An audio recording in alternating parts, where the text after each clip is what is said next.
en avril ne te découvre pas d'un fil. Cette année, ce dicton est encore plus vrai à Ménil-sous-Jumièges où les températures descendent chaque jour au-dessous de zéro. Pourtant, au Marais, la biodiversité qui semblait jusqu'à peu complètement engourdie par les rigueurs se réveille doucement, mais certainement. Les bourgeons éclosent les uns après les autres.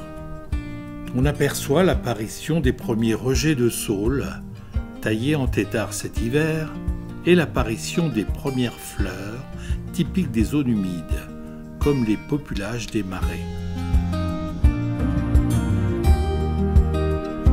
À la mare, les têtards de grenouilles se comptent par centaines. Il est l'heure de la réalisation des premières sessions d'inventaire pour le pôle réseau.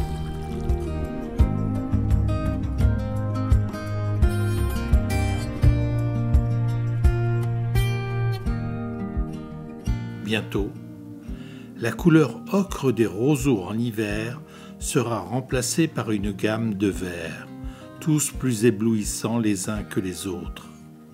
Pas de doute, le printemps est bien là, et dans quelques jours, de nouveaux pensionnaires seront de retour dans les marais. Alors, les équipes sont mobilisées. À la mairie, on fait le point avec chaque agriculteur. On définit, parcelle par parcelle, les modes de gestion qui devront être appliqués dans l'année qui vient. Là, on t'attend, nous on est dans le marais, là on va remettre les clôtures en service, vérifier les abreuvoirs et on est prêt pour les accueillir. La convention n'est pas une mesure d'intimidation, mais bel et bien la retranscription des engagements de la commune auprès des agriculteurs. Elle assure que la gestion du marais est conforme au plan de gestion. Il s'agit d'un partenariat étroit entre la commune et les agriculteurs pour la biodiversité. Dans le Marais, Reynald et ses équipes assurent la pose des nouvelles clôtures. Ils vérifient l'état de fonctionnement des abreuvoirs. Tout doit être prêt pour le 1er mai, date à laquelle les éleveurs ont le droit d'exploiter le marais. Et puis, c'est le grand jour. Le bétail retrouve la liberté et la quiétude du marais.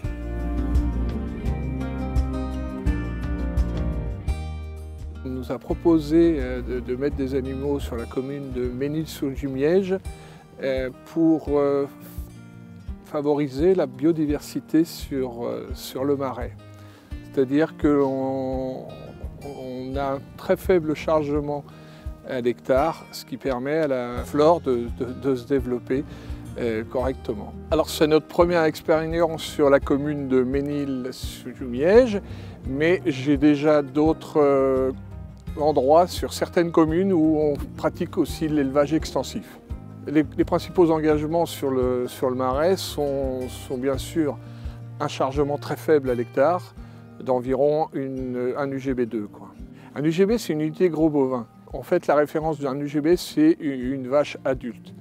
Donc ces génisses-là qui ont 2 ans représentent aujourd'hui 0,8 UGB. Nous en avons amené 13 et 1 taureau sur une parcelle qui fait environ 10 hectares, donc on est en dessous du seuil de chargement. Aujourd'hui, c'est la commune qui fixe les conditions d'exploitation et en contrepartie, il y a un suivi des animaux, des clôtures et de l'abreuvement pour le bétail.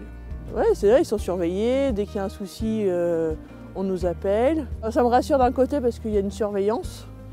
Moi, je viens une fois la semaine quand même les voir pour garder le contact avec mes animaux.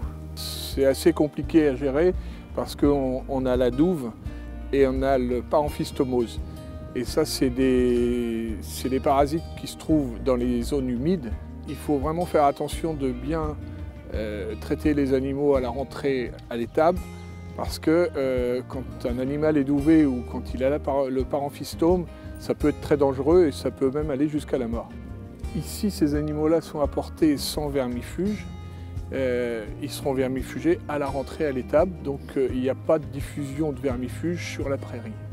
Chaque jour, la lumière du jour perdure plus longtemps.